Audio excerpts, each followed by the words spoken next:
Integrity eliminates guilt because you do the right thing. Honesty means you tell the truth in the dark, and regardless of who's watching, your actions are consistent. Attitude is the way you feel about things, and it doesn't necessarily have a bearing on facts. Ziglar Training Systems presents A Conversation on Character with Zig Ziglar, David Keeler, and Gary Haven. I'm Zig Ziglar.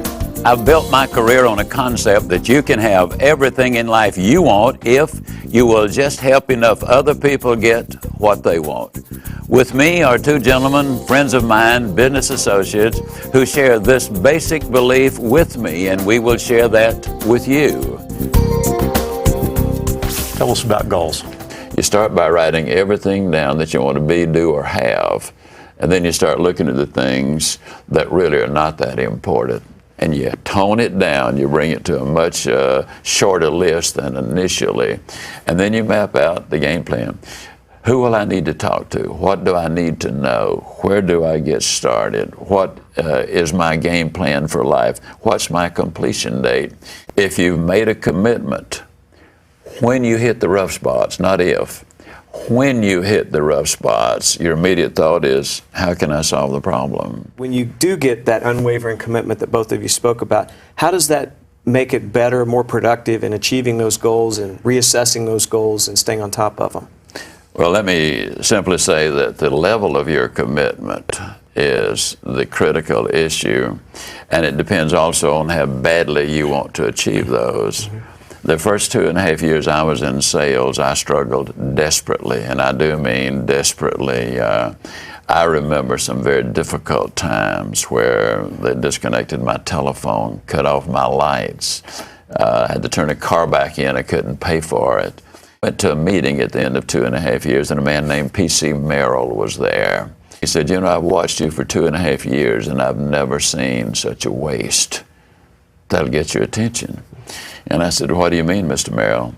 He said, I believe you could be the national champion. I believe you could go all the way to the top, become an executive in this company if you just believed in yourself and went to work on a regular schedule. Well, I was raised with a lot of love, but nobody had ever said things like, you could be a great one, you could be a national champion.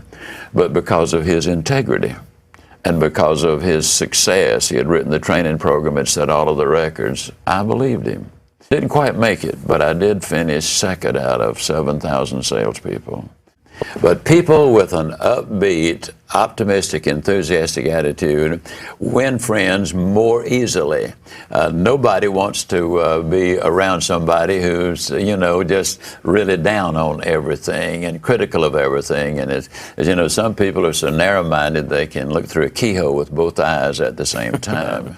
You know, pity parties are not good. Very few people come and nobody brings presents. Procrastination creates a lot of stress. If you know you got to do something, if you know you're going to do it, the longer you wait to get started, the more the task grows in size. You got to start. One of my favorite stories is when I was a child in Yazoo City, Mississippi. We lived next door to some rich folks. I know they were rich because the cook had something to cook. This is the heart of the Depression, and I was over there for lunch one day, as I tried to be every day, and even though we had plenty to eat at our house, I know we had plenty because if I passed my plate for seconds, they'd always tell me, no, you had plenty. Well, anyhow, one day I was over there, and the cook brought the biscuits out. And they were literally no thicker than my wristwatch. And I said, Maud, what on earth happened to your biscuits? And she laughed, that big laugh, you know, reared her head back and said, well, let me tell you about those biscuits. She said they squatted to rise, but they just got cooked in the squat. People who wait to do anything get cooked in the squat. They always have excuses. So you believe that people can be honest and have integrity and be successful in this dog-eat-dog world? It's the only way that they can be permanently successful. With integrity, you have nothing to fear because you have nothing to hide.